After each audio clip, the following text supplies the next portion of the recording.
ചടപടേനെ രാവിലത്തെ പണികളൊക്കെ തീർക്കൂട്ടോ. എന്തിനാ വെച്ചാൽ ഓല് ബസ് കയറുമ്പോൾ ഇവിടെ നിന്ന് ഇങ്ങനെ നോക്കാനാണ്. അതെനിക്ക് ഓൽക്കൊരു സമാധാനമാണ്. ഷൂട്ടാലി ഞാൻ ഉള്ളിൽ കയറാൻ സമ്മതിക്കാറില്ല കേട്ടോ. അപ്പം മെല്ലെ എന്നെ കാണാതെ ഉള്ളിൽ കയറിയതാണ്. അതുകൊണ്ടാണ് ഇങ്ങനെ മെല്ലെ മെല്ലെ പമ്മി പോകുന്നത് കേട്ടോ. ഇന്ന് അവൻ്റെ ബർത്ത്ഡേ ആണ്. അപ്പോൾ സ്കൂൾക്ക് ഇന്ന് കളർ ഡ്രസ്സ്. ഇന്ന് ഞാൻ ബസ്സിൽ പോകുന്നില്ല, ഞാൻ ഇന്ന് സ്കൂട്ടിയിലാണ് പോകുന്നതെന്ന് പറഞ്ഞിട്ട്. കാരണം മുട്ടായും കാര്യങ്ങളൊക്കെ വാങ്ങിയിട്ട് വേണം പോകാൻ. കളർ ഡ്രസ്സ് ഇടാൻ ഭയങ്കര ആഗ്രഹമായിരുന്നു കേട്ടോ. പക്ഷേ സച്ചുവിന് ബസ് വന്നിട്ടുണ്ടായിരുന്നില്ല. അവനക്ക് ടാറ്റയും കൊടുത്തിട്ട് പെട്ടെന്ന് തന്നെ അവർ പോയി. ബസ് കയറാൻ പോയി അവൻ ഇങ്ങോട്ട് തന്നെ തിരിച്ചിട്ടു. ഭയങ്കര ക്ഷീണം കുഴക്കുക എന്നൊക്കെ പറഞ്ഞിട്ട്. അപ്പം ഞാൻ കുറച്ച് വെള്ളമൊക്കെ കൊടുത്ത് മുഖമൊക്കെ കഴുകിയപ്പോൾ വലിയ കുഴപ്പമൊന്നും ഉണ്ടായില്ല. പിന്നെ അങ്ങനെ ബസ് വന്നു, അവനങ്ങനെ പോയി. നമ്മുടെ മുന്നിൽ കൂടെ തന്നെ ബസ് പോകേണ്ടത് നല്ലൊരു സമാധാനമാണ് കേട്ടോ. അപ്പുറത്തും ഇപ്പുറത്തൊക്കെ നിർത്തി കുറച്ച് അങ്ങോട്ട് നടന്നിട്ടൊക്കെ പോവുകയാണെങ്കിൽ ഭയങ്കര സമാധാനക്കെട്ടാണ്. അതായത് ഈ നായ്ക്കളെ ശല്യം കൊണ്ടാണ് കേട്ടോ. അച്ഛൻ്റെ മാത്രമല്ല കേട്ടോ, ഫാദിക്കുട്ടൻ്റെ തന്നെ എന്താ ഈ ഒരു സ്പോട്ടിൽ വന്ന് നിർത്തിയിട്ടേ അവർ പോകുള്ളൂ. കുട്ടികളെ കാര്യത്തിനൊക്കെയാണ് നിന്റെ കാര്യം. ഇപ്പോൾ അവരൊക്കെ കൊണ്ടാക്കി കഴിഞ്ഞാൽ നിന്നെയും കൊണ്ടാക്കണമല്ലോ എന്ന് പറഞ്ഞിട്ട് ഇങ്ങനെ കളിയാക്കൂട്ടോ. അങ്ങനെ പിന്നെ ഞാൻ ജിമ്മിൽ പോവാണ്. അതിനായിട്ട് കൊണ്ടാക്കൊന്നുമില്ല. എന്തെങ്കിലുമൊക്കെ ആവശ്യത്തിന് കുഞ്ഞാക്ക് അങ്ങോട്ട് പോകും, അല്ലെങ്കിൽ കടയ്ക്ക് പോകുന്ന ആ ഒരു ടൈമിലായിരിക്കും ഞാൻ പോകുക. അതുകൊണ്ട് പിന്നെ എന്നെ കൊണ്ടാക്കാനായിട്ട് പോകേണ്ട ആവശ്യമൊന്നുമില്ല. ഞങ്ങൾ രണ്ടുപേരും കൂടെ തന്നെയാണ് കേട്ടോ പോകുക. ഈ പോണ പോക്കിലുള്ള സംസാരമൊക്കെ എന്നെ കളിയാക്കിയിട്ടുള്ളതായിരിക്കും കേട്ടോ. പിന്നെ ഞാൻ എൻ്റെ വിട്ടെടുക്കണം, ഞാൻ നല്ലപോലെ മറുപടിയും കൊടുക്കും. ആദ്യമൊക്കെ ഞാൻ സ്ഥിരം സ്കൂട്ടി എടുത്തിട്ട് പോകാറുണ്ടായിരുന്നു കേട്ടോ. ഇപ്പം ഞാൻ അങ്ങനെ പോകാറില്ല. അതുകൊണ്ട് തന്നെ അതിൻ്റേതായിട്ടുള്ള കുറച്ച് പാകക്കേടുകളും സംഭവങ്ങളൊക്കെ ഉണ്ട് കേട്ടോ. കാരണം നമ്മൾ എപ്പോഴും എടുത്ത് ഇങ്ങനെ യൂസ് ചെയ്യുകയാണെങ്കിൽ വലിയ കുഴപ്പമുണ്ടാവില്ല.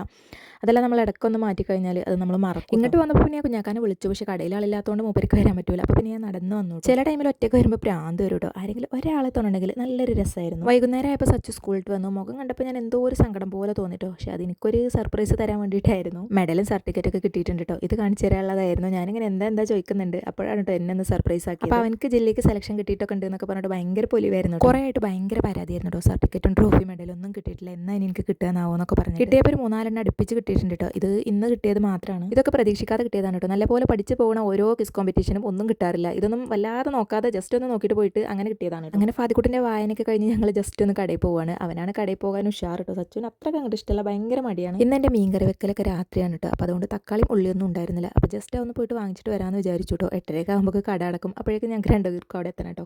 നോക്കി കാണുന്ന ദൂരം തന്നെ ഉള്ളൂ. പക്ഷേ അവൻ ഒറ്റ കൂടാൻ പറ്റില്ല കേട്ടോ. നല്ല നായ്ക്കളും അതുപോലെ തന്നെ നല്ലപോലെ പന്നികളും ഉണ്ട്. അപ്പോൾ അതുകൊണ്ട് തന്നെ ഞാൻ പിന്നാലെ പോകും. കടയിൽ പോയാൽ പിന്നെ കടക്കാരനോട് കുറേ നേരം സംസാരിച്ചിരിക്കും കേട്ടോ. എപ്പോൾ പോയാലും അങ്ങനെ തന്നെയാണ്. കടക്കാരനും അവനും ഭയങ്കര കമ്പനിയാണ് കേട്ടോ. അങ്ങനെ തക്കാളി ഉള്ളിയൊക്കെ വാങ്ങി വന്ന ഉടനെ തന്നെ ഉള്ളിൽ കയറാൻ സമ്മതിക്കുന്നില്ല കേട്ടോ. അവന് കുറച്ച് പ്രഹസനങ്ങളും കാര്യങ്ങളൊക്കെ ഉണ്ടായിരുന്നു. ഇതൊക്കെ കണ്ടിട്ട് പോയാൽ മതി എന്ന് പറഞ്ഞിട്ടോ. പിന്നെ മഴ ജസ്റ്റ് ഒന്ന് ചാറിയിട്ടുണ്ടായിരുന്നു. അപ്പോൾ കാലിലൊക്കെ നല്ല പോലെ ചളി വന്നിട്ടുണ്ട്. അങ്ങനെ അതൊക്കെ കഴിഞ്ഞ് നേരെ ഉള്ളിലോട്ട് കയറി. ഇന്ന് ഫാദിക്കുട്ടിൻ്റെ ബർത്ത്ഡേ ആയതുകൊണ്ട് കേക്ക് കട്ടിങ് കാര്യങ്ങളൊക്കെ ഉണ്ടായിരുന്നു. അതിൻ്റെ വീഡിയോസ് ഞാൻ വേറെ ഇട്ടിട്ടുണ്ട് കേട്ടോ. അപ്പോൾ ഇന്ന് ഇത്രയേ ഉള്ളൂ. അപ്പോൾ ലൈക്ക് ചെയ്യാനും സബ്സ്ക്രൈബ് ചെയ്യാനും മറക്കല്ലേ കേട്ടോ.